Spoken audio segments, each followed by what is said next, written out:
الحمد لله نحمده ونستعينه ونستغفره ونؤمن به ونتوكل عليه ونعوذ بالله من شرور أنفسنا ومن سيئات أعمالنا من يهده الله فلا مضل له ومن يضلله فلا هادي له ونشهد أن لا إله إلا الله وحده لا شريك له ونشهد أن سيدنا وسندنا وحبيبنا ومولانا محمدا عبده ورسوله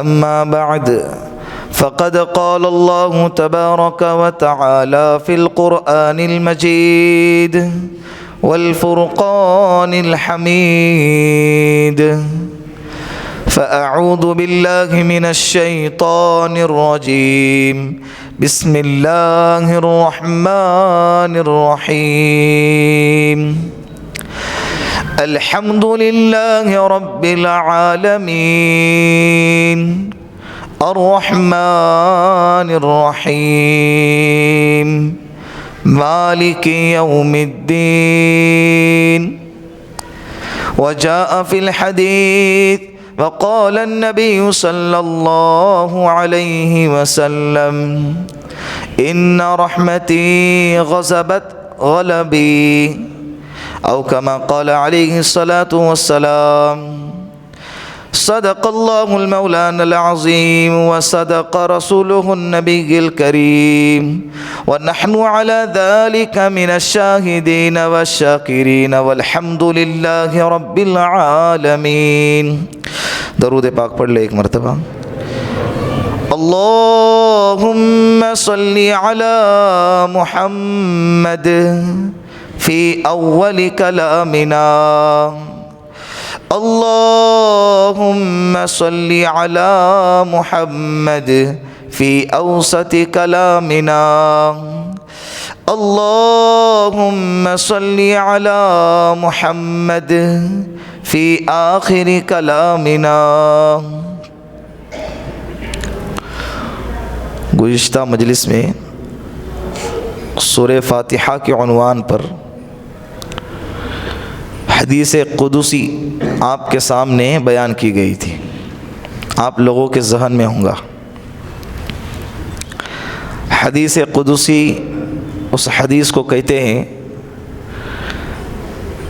کلام تو اللہ ہی کا ہوتا ہے مگر وہ کلام پاک نہیں ہوتا ہے, قرآن کریم کا حصہ نہیں ہوتا ہے. جو باتیں اللہ کے رسول کی ہوں گی اس کو حدیث رسول کہتے ہیں. جو باتیں اللہ کی ہوں گی لیکن قرآن کا حصہ نہیں ہوں گی اس کو کیا کہیں گے؟ حدیث قدسی.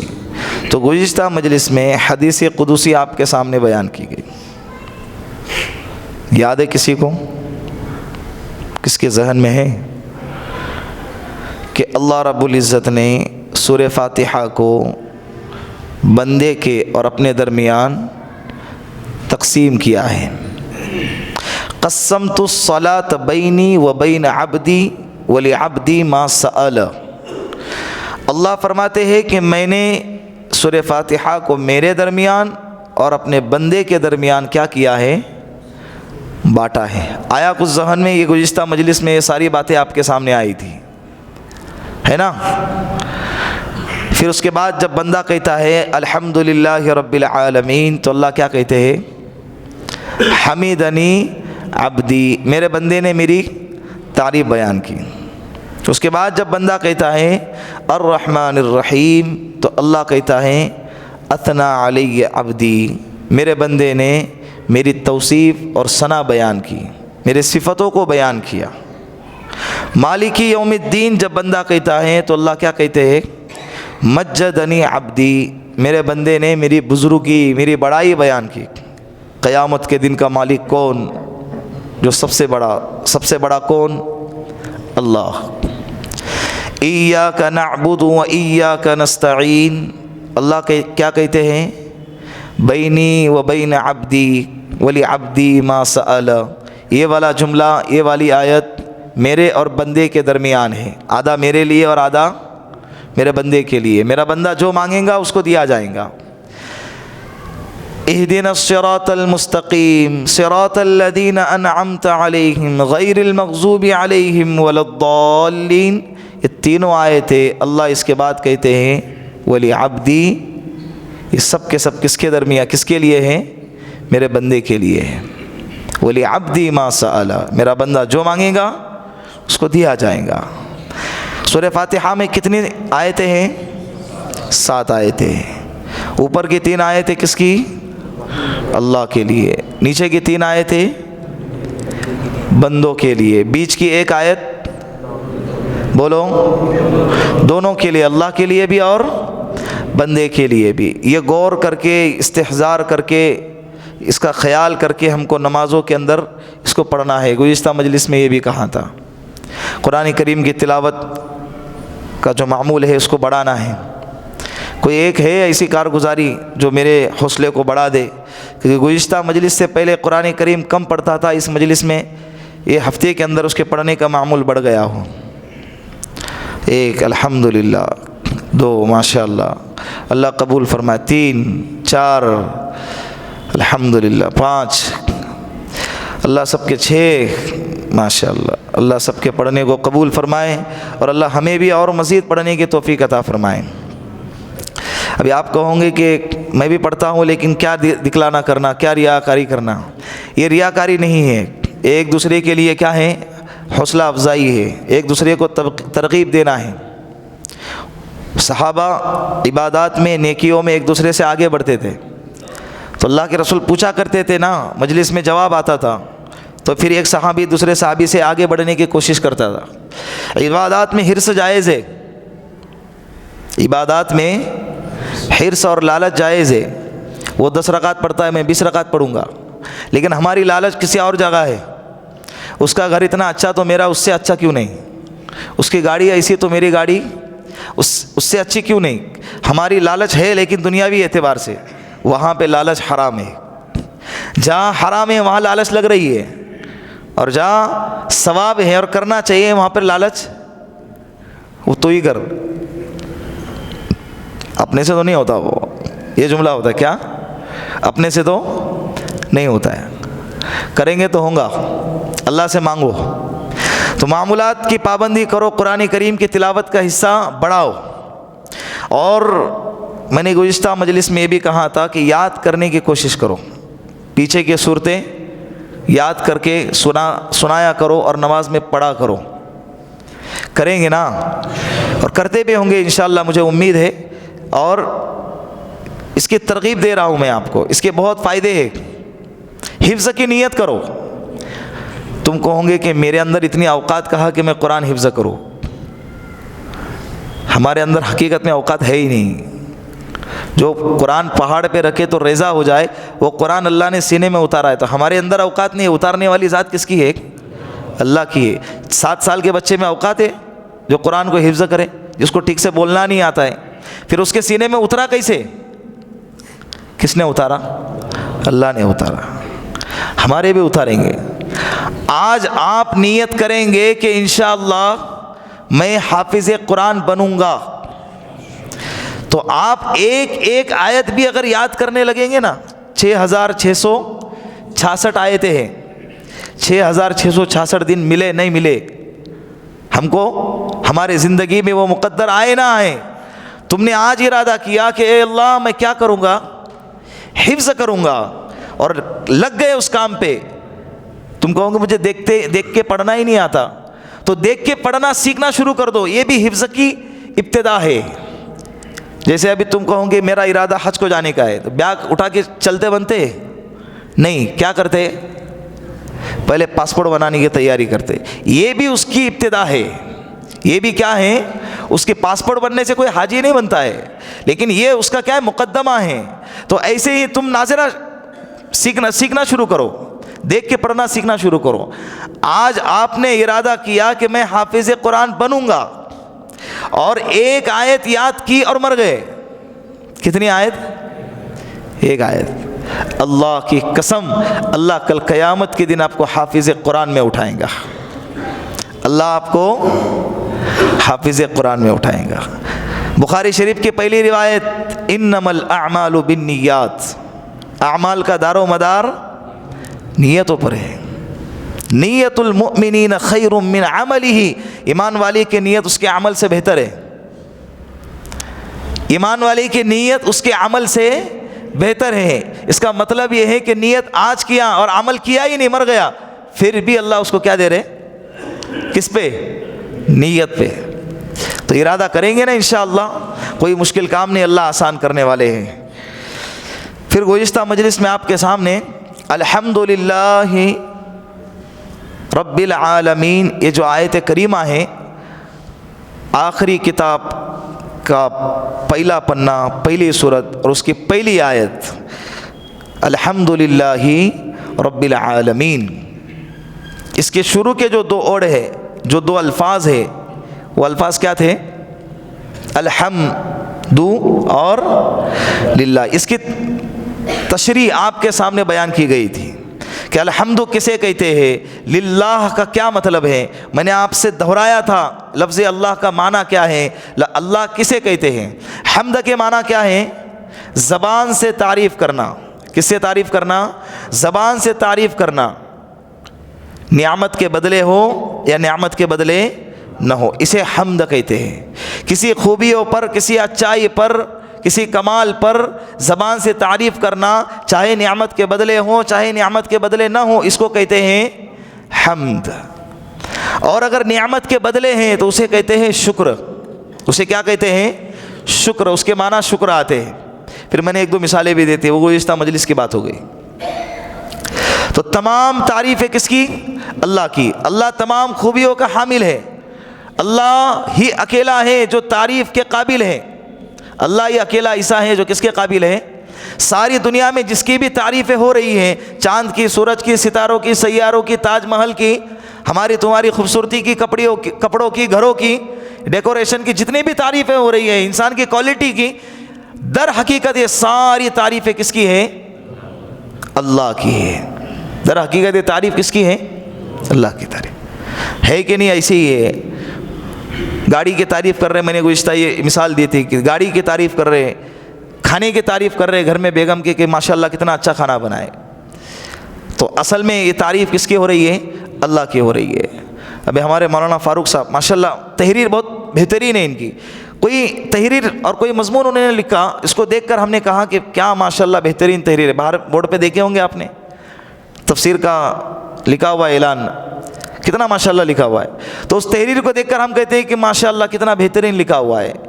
تو حقیقت میں اس تحریر کی تعریف نہیں ہے، تعریف کس کی ہو رہی ہے؟ تحریر لکھنے والے کی نا، اصل میں تعریف کس کی ہو رہی ہے؟ تو اسی طرح کائنات میں جتنے بھی تعریفیں ہو رہی ہے، حقیقت میں کس کی تعریف ہے؟ اللہ کی تعریف ہے۔ حقیقت میں کس کی تعریف ہے؟ اللہ۔ اللہ کسے کہتے ہیں؟ گزشتہ مجلس میں اللہ کی تعریف میں نے آپ سے بلوائی تھی، کسی کو یاد ہوں گی تو سناؤ۔ میں نے یہ بھی کہا تھا کہ راستے میں چلتے ہوئے اگر کسی نے پکڑ لیا اور کہا کہ بولو اللہ کسے کہتے ہیں، تو تم کیا کہو گے؟ بولو، اللہ کسے کہتے ہیں؟ جس اللہ نے ہمیں پیدا کیا، اس اللہ کی تعریف کیسے کریں گے؟ اللہ کہتے ہیں، اللہ نام ہے اس پاک ذات کا، اللہ نام ہے، بولو، اس پاک ذات کا جو تمام خوبیوں اور کمالات کا جامع ہو۔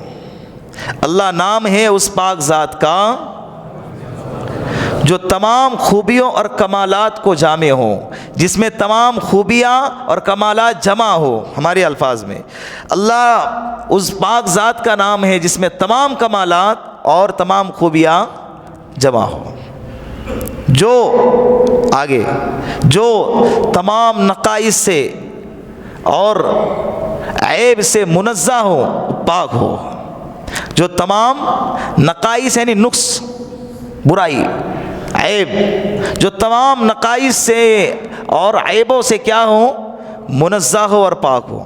اب دہراؤ ایک مرتبہ اللہ کی تعریف میرے ساتھ میں، اللہ اس پاک ذات کا نام ہے جس میں تمام خوبیاں اور کمالات جمع ہو،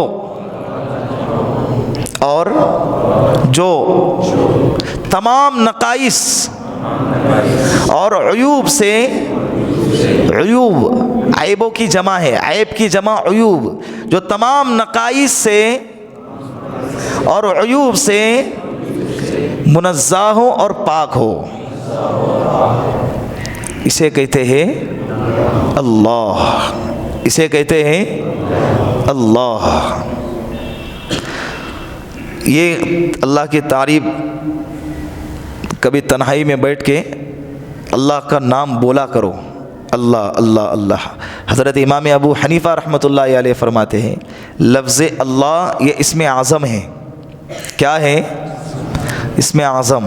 اسم اعظم اس کو کہتے ہیں کہ اللہ کے خاص نام کے ذریعے اگر اللہ کو پکارا جائے تو اللہ بندے کے پکار کو قبول کرتا ہے اور سنتا ہے، اس کی دعا کو رد نہیں کرتا، چاہے دینی اعتبار سے ہو چاہے دنیاوی اعتبار سے ہو۔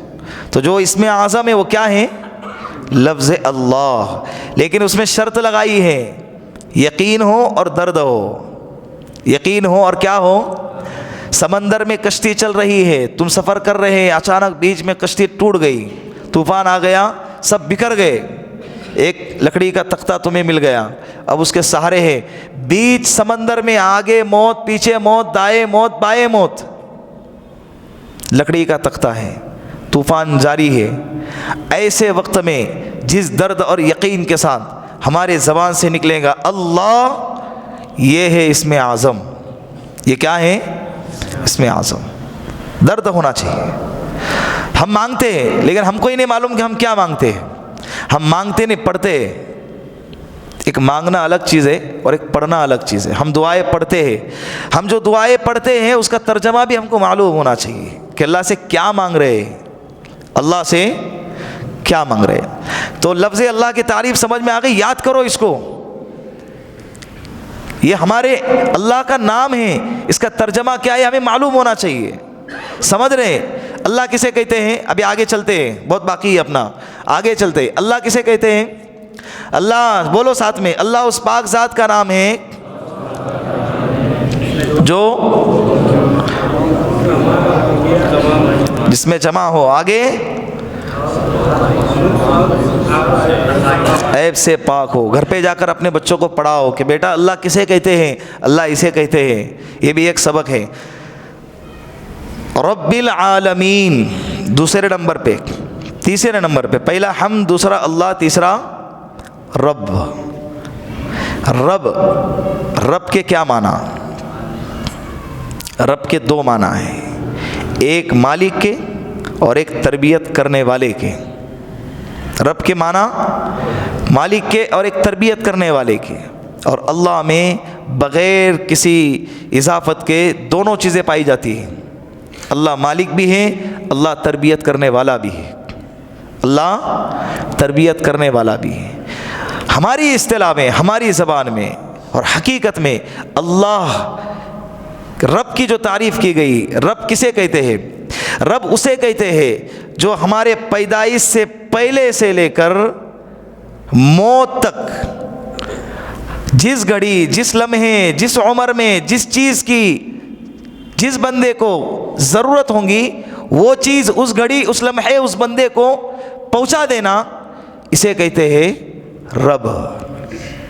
پیدائش سے پہلے سے لے کر موت کے بعد تک، اور یہ بیچ کا پورا مرحلہ، جس بندے کو جس عمر میں، جس کیفیت کی، جس حالت کی، جس چیز کی ضرورت ہوگی، اس بندے کو اس کیفیت میں، اس حالت میں وہ چیز پہنچا دینا، اسے کہتے ہیں رب۔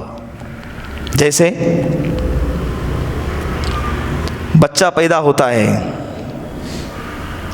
ایک نطفے سے، جب وہ نطفہ ماں کے رحم میں جاتا ہے، وہاں سے بچے کی نشو و نما شروع ہو جاتی ہے، بننا وہاں سے، اس کارخانے میں بننے کی ابتدا وہاں سے ہوتی ہے۔ اب وہ نطفہ خون کی شکل اختیار کرے گا، اس وقت اس کو کس کی ضرورت ہے؟ خون کی ضرورت ہے۔ وہ خون پھر گوشت بنے گا، پھر وہ ہڈی بنے گا، پھر ایک بہترین مجسمے میں ایک انسان کی شکل میں اس کو ڈھالا جائے گا۔ یہ جو پروسیجر ہے 40 دن، پھر 40 دن، پھر 40 دن، یہ 3 چلے لگیں گے، 4 مہینے کا ایک عرصہ لگے گا، جس عرصے میں مکمل جسم کے اعتبار سے انسان کو ڈھالا جائے گا۔ یہ 4 مہینے میں اس کو کس چیز کی ضرورت ہے، یہ جو پوری کر رہا ہے اسے کہتے ہیں رب۔ 4 مہینے کے بعد اب اس بچے میں، اس انسان میں، تمہارے اور میرے اندر اس 4 مہینے کے بعد اب اس کو کس چیز کی ضرورت ہے؟ جان کی ضرورت ہے، روح کی ضرورت ہے۔ وہ روح کا ڈالنے والا کون؟ اللہ ہے۔ اس کو اس وقت میں اس بچے کو جس چیز کی ضرورت ہے وہ پوری کرنے والا اللہ ہے۔ اب وہاں سے اس کی غذا کا نظام چلے گا۔ پورا چہرہ بچے کا ایک جالی سے پیک ہوتا ہے، ناک، کان اور اسی طرح سے منہ، سب کچھ جالی سے کور ہوتا ہے، اس لیے کہ ماں پئیں گی، کچھ بھی کھائیں گی تو اس کے ناک میں اور اس کے کان میں اور اس کے آنکھوں میں اور اس کے منہ میں نہ چلا جائے۔ بچے کی ناف ماں کی آنت سے جڑی ہوئی ہوتی ہے، اللہ اس کو اس آنت کے ذریعے، اس ناف کے ذریعے غذا پہنچا رہے ہیں۔ اس وقت میں بچے کی ضرورت آنت کے ذریعے اور ناف کے ذریعے پوری کرنا ہے، تو اس وقت میں اسی کے ذریعے اس کی ضرورت پوری کرنے والا کون؟ اسے کہتے ہیں رب۔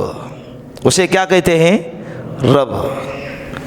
تربیت بہترین، جس وقت جس چیز کی ضرورت پڑے اس کو اسی وقت میں وہی چیز پہنچائے، اسے کہتے ہیں رب۔ 9 مہینے، 10 دن، کسی کے 20 دن، کسی کے 40 دن، یہ آگے پیچھے ہوتا رہتا ہے۔ ڈیلیوری کے وقت میں، حمل کے ولادت کے وقت میں، جب بچہ پیدا ہوا تو سب سے پہلے نمبر پر ڈاکٹر لوگ کیا کرتے ہیں؟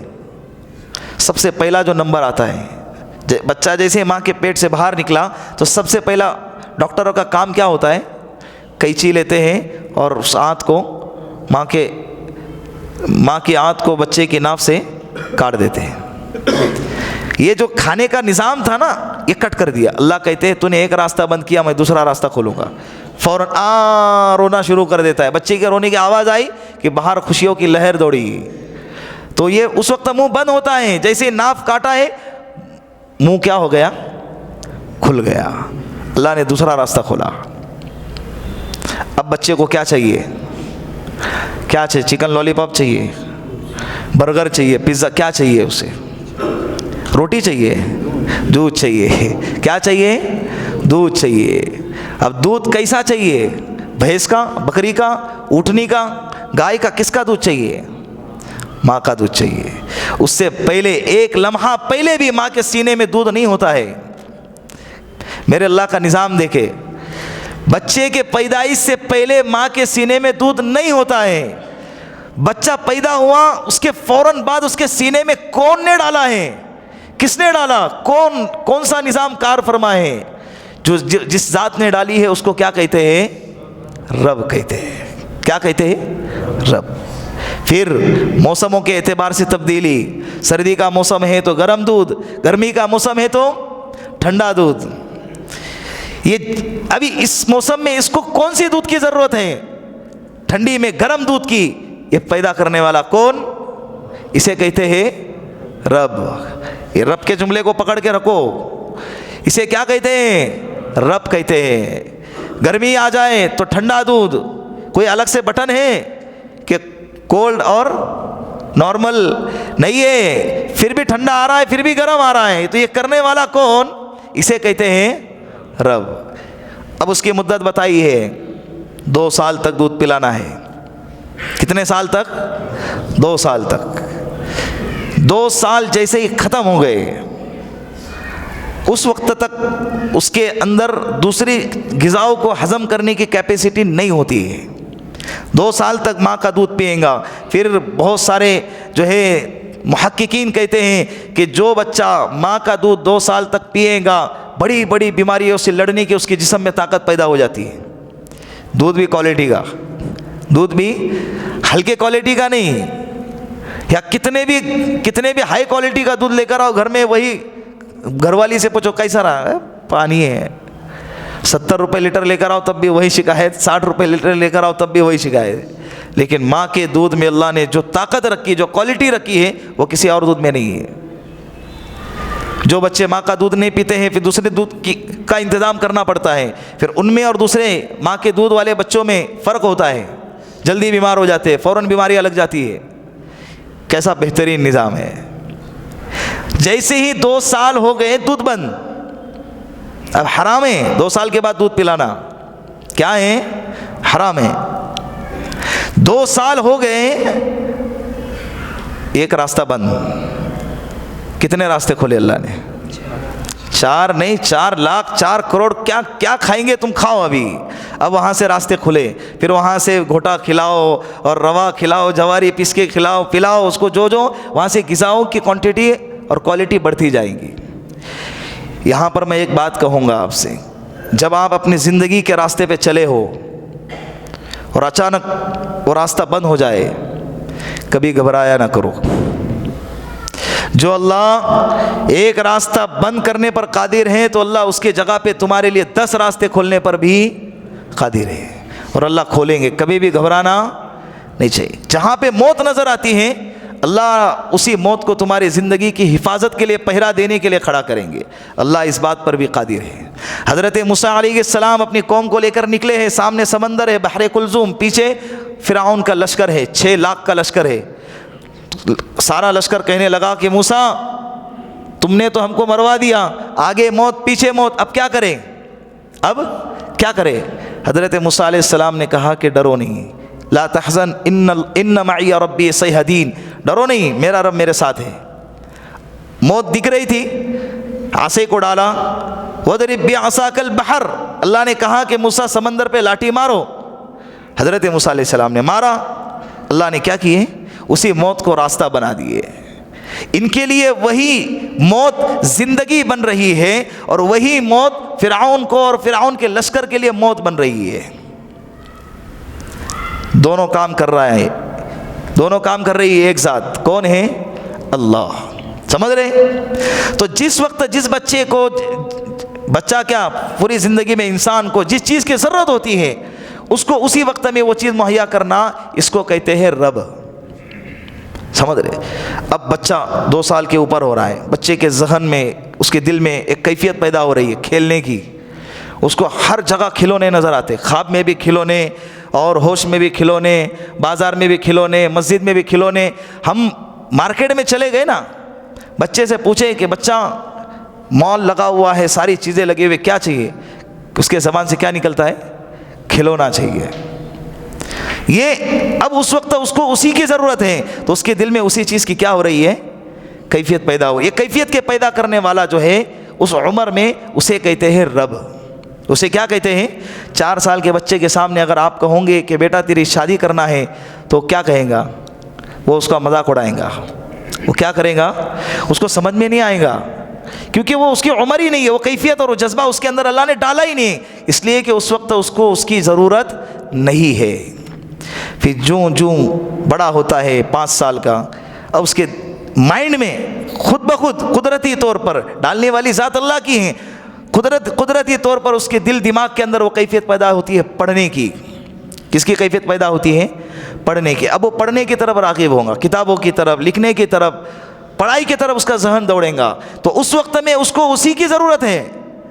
اگر 1 سال کا بچہ کتاب لے کے بیٹھیں گا تو تم کیا کرو گے؟ سوشل میڈیا پہ وائرل ہو جائیں گا پوری دنیا میں، چمتکار دیکھو 1 سال کا بچہ کتاب لے کے پڑھ رہا ہے، ہوتا ہی نہیں نا، کیونکہ وہ اس کی عمر ہی نہیں ہے۔ تو 4-5 سال کے بعد پڑھائی کی کیفیت دل میں پیدا ہونا، جو پیدا کر رہا ہے اسے کہتے ہیں رب۔ جیسے جیسے بڑا ہو رہا ہے، جیسے جیسے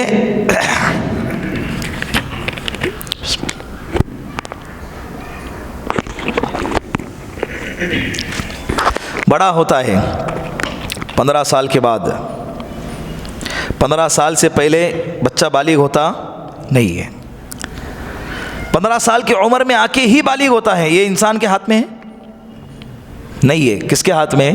یہ اس کی بالغ ہونے کی علامت ہے۔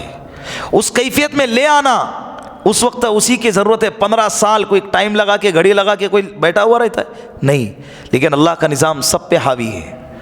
اسی وقت میں برابر علامت بلوغ کی اس کو دکھ جاتی ہے۔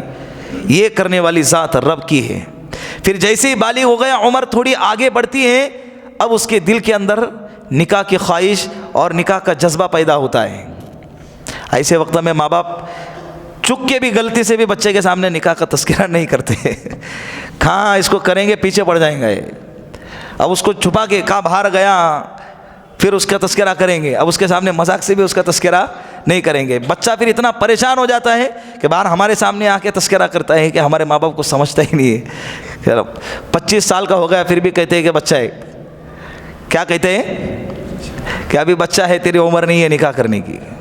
حالانکہ اللہ کے رسول صلی اللہ علیہ وسلم نے فرمایا کہ جب بچہ پیدا ہو جائے تو اس کے کان میں اذان دی جائے، سیدھے کان میں اذان، الٹے کان میں اقامت۔ جب بولنے لگے تو اس کو سب سے پہلے اللہ کا نام بلواؤ۔ جو بچہ اپنے زندگی میں سب سے پہلا اللہ بولے گا، اللہ اس کے ماں باپ کے پچھلے سارے گناہوں کو معاف کریں گے۔ اس کے لیے محنت کرنا پڑتی ہے، ٹاٹا بول، بائے بائے بول، مما بول، پپا بول، یہ سکھایا جاتا ہے۔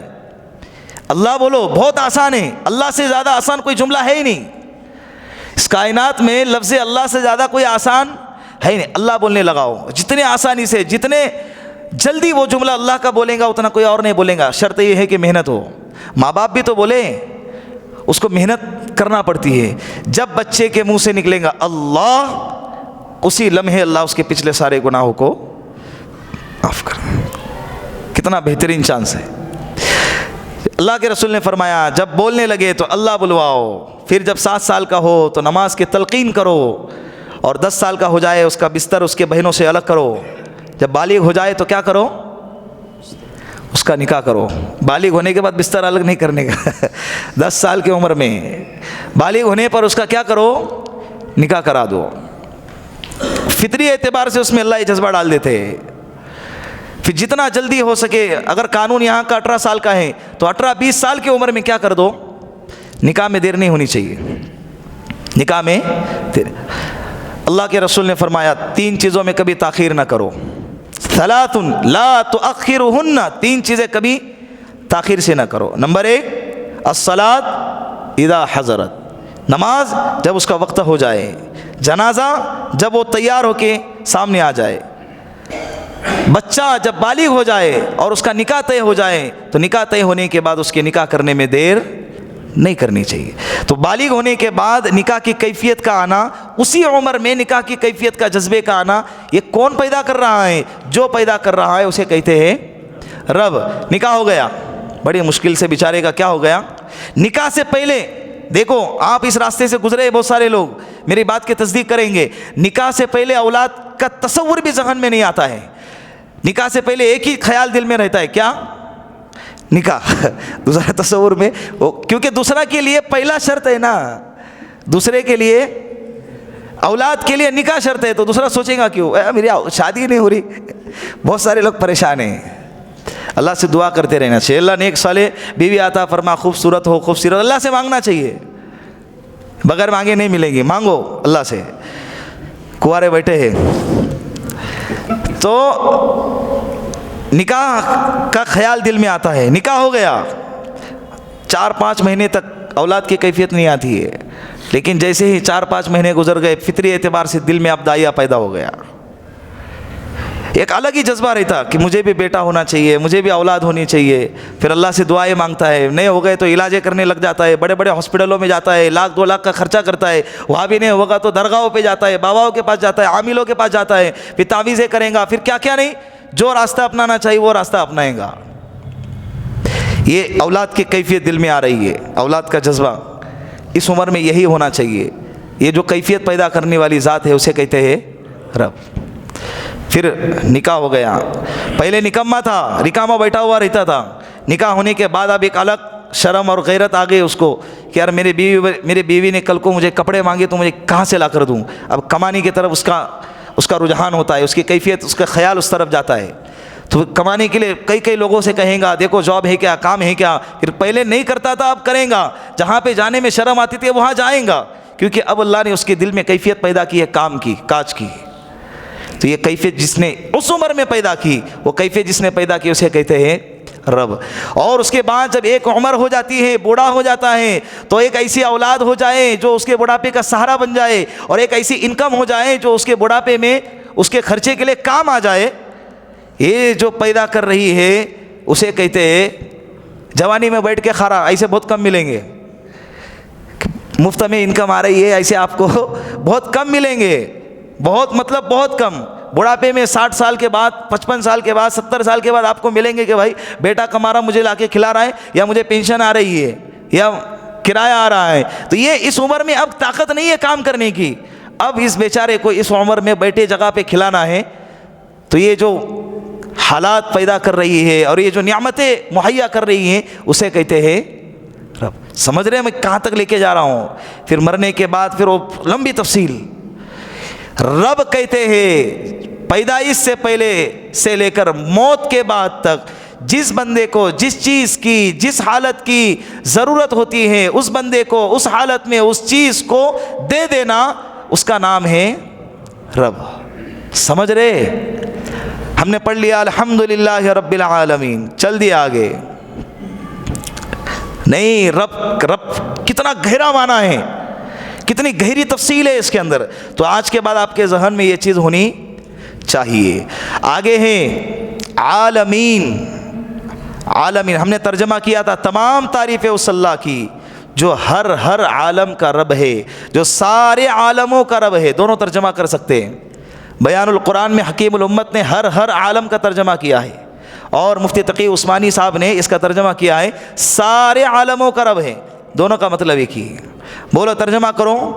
تمام تعریفیں اس اللہ کی جو سارے جہانوں کا رب ہے. یہ الحمدللہ رب العالمین کا ترجمہ ہوا. عالمین کسے کہتے ہیں؟ عالمین عالم کی جمع ہے. عالمین عالم کی جمع ہے. اور عالم کہتے ہیں کلو ما سوی اللہ فہو عالم. کلو ما سوی اللہ فہو عالم. اللہ کے علاوہ جو بھی ہے سب کے سب کیا ہے؟ عالم ہے. بولو, اللہ کے علاوہ جو بھی ہے سب کے سب عالم ہیں. کلو ما سوی اللہ فہو عالم, اسے کہتے ہیں عالم. مفسرین نے لکھا ہے کہ 40,000 عالم ہے. کتنے عالم ہیں؟ 40,000. بعد مفسرین نے لکھا ہے 80,000 عالم ہے. کتنے ہزار؟ 80,000. پیدائش, ہمارا نطفہ, ہماری روح ماں کے پیٹ میں آنے سے پہلے ہم کہاں رہتے ہیں؟ سنے ہوں گے آپ نے, بولو عالم ارواح. وہ ایک عالم ماں کے پیٹ میں آتے ہیں. ماں کے پیٹ میں, جیسے ماں کے پیٹ میں آ گئے اس کے بعد اس کو کہتے ہیں عالم رحم. کیا کہتے ہیں؟ عالم رحم. رحم دانی ہے نا, وہ ایک عالم. وہاں پر بھی گھومتے رہتا ہے, باکسنگ کرتے رہتا ہے, ماں کو مکیا لگاتے رہتا ہے, ادھر پیر مارا ادھر پیر مارا, مائیں کہتی ہے نا. تو وہ بھی ایک عالم ہے. جیسے ہی دنیا میں آیا اسے کہتے ہیں عالم دنیا. سنے کہ نہیں؟ عالم دنیا. سوتے ہیں آپ لوگ, سونے کے بعد خواب دیکھتے ہیں. خواب میں کبھی ہوا میں, کبھی پانی میں, کبھی پہاڑ پہ, کبھی کشمیر میں, کبھی لندن میں, یہ جو گھومتے ہیں اسے کہتے ہیں عالم امثال. کیا کہتے ہیں؟ عالم امثال. عالم امثال میں انسان سیکنڈ میں کدھر بھی, جو ہمارے آنکھ کھلے ہوئے ہونے کے حالت میں ہم سوچ نہیں سکتے, سونے کے بعد خواب کے حالت میں ہم وہ سب کچھ کر ڈالتے ہیں. جہاں جانا چاہے وہاں جا سکتے, جہاں نہیں جانا چاہے وہاں بھی جا سکتے. اسے کہتے ہیں عالم امثال. مر گئے, مرنے کے بعد اگر نیک روح ہے فرشتے لے جاتے ہیں اعلیٰ علیین. مرنے کے بعد جو بندہ مرا ہے اگر وہ نیک ہے, ایمان والا ہے, تو اس کے روح کو لے جا کر کہاں لے جاتے ہیں؟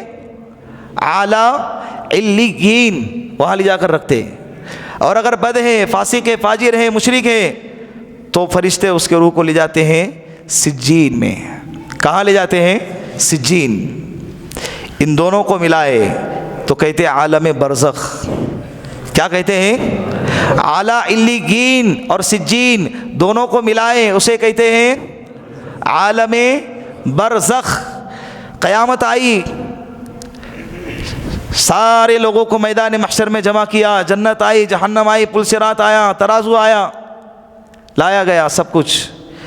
یہ جو چل رہا ہے اسے کہتے ہیں عالم آخرت. کیا کہتے ہیں؟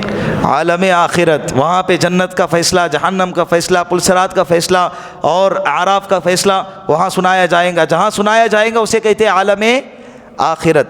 پھر عالم جنت، عالم جہنم. تو ایسے ملا کر 40,000، بعض مفسرین کے مطابق 80. یہ تو ہمیں معلوم ہے. اسی طرح انسانوں کو بھی کہتے ہیں عالم انس. جناتوں کو کہتے جو نظر نہیں آتا ہے، جس سے ہم ڈرتے، اس کا نام عالم جن. عالم ملائکہ، فرشتوں کا ایک عالم ہے، اسے کہتے ہیں عالم ملائکہ. بات سمجھ رہے ہیں؟ تو یہ ایسے بہت سے عالم ہیں. یہ قمر ہے، چاند ہے، سورج ہے، ستارے ہیں، مریخ ہے، ازہر ہے، زہرہ ہے، ازحل ہے، مشتری ہے، عطارید ہیں. یہ جو ہے نا یہ چاند کے نام ہیں. یہ بھی ایک عالم ہے.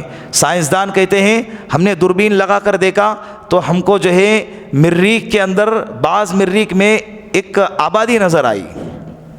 کیا نظر آئی؟ آبادی نظر آئی. اور بعض مریخ کے اندر دیکھا ہم نے تو وہاں پہ ہم کو کوئی آبادی نظر آئی. ہو سکتا ہے کہ وہاں پر آبادی اس لیے نہیں کہ وہاں پر پانی نہیں، وہاں پر کھانا نہیں، وہاں پر ہوا نہیں، تو وہاں پر آبادی کیسے رہیں گی؟ امام رازی رحمۃ اللہ علیہ نے اپنے تفسیر کبیر میں لکھا ہے کہ آبادی کے لیے اور مخلوق کے رہنے کے لیے پانی اور ہواؤں کی اور کھانے پینے کی ضرورت نہیں ہے. جس طرح سے ہم کھاتے پیتے ہیں، ہواؤں کی ہم کو ضرورت ہے. تو ہو سکتا ہے کہ وہاں پر ایسی مخلوق ہو جس کو ان سب چیزوں کی ضرورت نہیں. جیسے فرشتے ہیں، ان کو پیاس لگتی نہیں ہے، ان کو بھوک بھی لگتی نہیں ہے، پھر بھی رہے. مچھلیاں ہیں، ان کو ہوا کی ضرورت ہے نہیں، وہ پانی کے اندر ہے نا، وہ پانی کے اندر ہے، ان کو پانی کی ہوا کی ضرورت نہیں ہے، اس کے باوجود وہ جی رہے. ہو سکتا ہے کہ وہاں پر ایسی مخلوق ہو جو بغیر ہوا کے، بغیر کھانے کے، بغیر پانی کے رہتی ہوں، اس کے بغیر بھی وہاں مخلوق آباد ہے. اللہ اس عالم کے بھی رب ہے. اللہ اس عالم کے بھی رب ہے. چاند میں جو آبادیاں ہیں اللہ اس کے بھی رب ہے. تو ایسے ہمارے علم میں کچھ بھی نہیں ہے، اللہ کے علم میں سب کچھ ہے. سارے عالم کا رب کون؟ اللہ. ہم نظریں کہاں تک جائیں گی؟ ہم اپنے آپ کو بڑے ترم خواہ سمجھتے 4 کتابیں پڑھ کے. ہمارا علم محدود ہے. کہاں تک نظریں جائیں گی تمہاری؟ اللہ سارے 40,000 مان لو، 40,000. مفسرین نے 80,000 بھی لکھا ہے، 40,000 ہی مان لو، یہ کم ہے. مخلوقات 18,000 ہے، مخلوقات 18,000 ہے. لیکن عالم جو میں نے بتایا، رہنے کی جو جگہ ہیں، جو رہنے کی جگہ ہے جہاں پر مخلوق رہتی ہے، یہ سارے جو ملائیں گے تو یہ کتنے ہیں؟ 40,000. یہ 40,000 کے 40,000 سب کا مالک کون؟ اللہ. سب کا رب کون؟ اللہ ہے. اسے کہتے ہیں الحمدللہ رب العالمین. سارے عالم کا رب، تمام تعریفیں اس اللہ کی جو سارے عالمین کا رب ہے. کتنے بہترین تعریف. ابھی ایک ہی آیت ہے، اب اس کے مسائل کتنے آئیں گے اس کے اندر اور بھی. یہ تو میں نے میرے اپنے محدود علم کے مطابق آپ کے سامنے خلاصہ بیان کیا ہے. اگر مجھ سے بڑے بڑے علامہ اگر بیٹھیں گے، بہت بڑے بڑے لوگ ہیں اس دنیا کے اندر، اگر وہ بیٹھیں گے الحمدللہ پر سالوں لگائیں گے لیکن الحمدللہ ختم نہیں ہوں گا. یہ میرے اللہ کے کلام کا معجزہ ہے، یہ میرے اللہ کے کلام کی کوالٹی ہے. ہماری مجلس بہت لمبی چلی جائیں گی، اس لیے بات یہاں پہ ختم کر دیتے. یہ آیت کریمہ کیا ہو گئی؟ مکمل ہو گئی. الرحمن الرحیم انشاءاللہ اور مالک یوم الدین آئندہ مجلس میں تفصیل کے ساتھ آپ کے سامنے بیان کیا جائیں گا. یہ جو باتیں بیان کی گئی، دعا کرے کہ اللہ رب العزت ہم کو اللہ کا تعارف سمجھائے، اللہ کی معرفت سمجھائے، اللہ کی یاد ہم کو نصیب فرمائے. اور مجلس کی ابتدا میں نے کہا کہ آج سے کیا نیت کریں گے؟ کیا نیت کریں گے؟ حفظ کریں گے، حافظ قرآن بنیں گے. مر گئے، اللہ کل قیامت کے دن کس میں اٹھائیں گے؟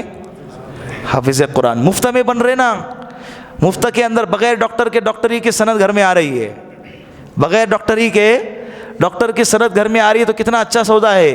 بغیر محنت کیے، صرف نیت بھی پکا ہونی چاہیے، نہیں تو نیت کیے اور مل گیا ایسا نہیں ہے، نیت اچھی مضبوط ہو، اور سینے میں ہم کو کوئی اٹھا کے تھوڑی چلنا ہے، ایک غیر محسوس طریقے سے سینے کے اندر قرآن محفوظ ہوتا ہے، اس کو یاد کرو، ایک ایک آیت یاد کرو، آیت کا ایک ٹکڑا یاد کرو، آیت کا جتنا تم سے ہوتا ہے اتنا یاد کرو۔ زندگی نے وفا نہ کیا، مر گئے اسی حالت میں، کل قیامت کے دن بازو والے کہیں گے حافظ قرآن مختار بھائی آ جاؤ، ارے یہ مختار بھائی تو میرے ساتھ میں اٹھتے بیٹھتے تھے، حافظ قرآن بنے کب، یہ بنے کب؟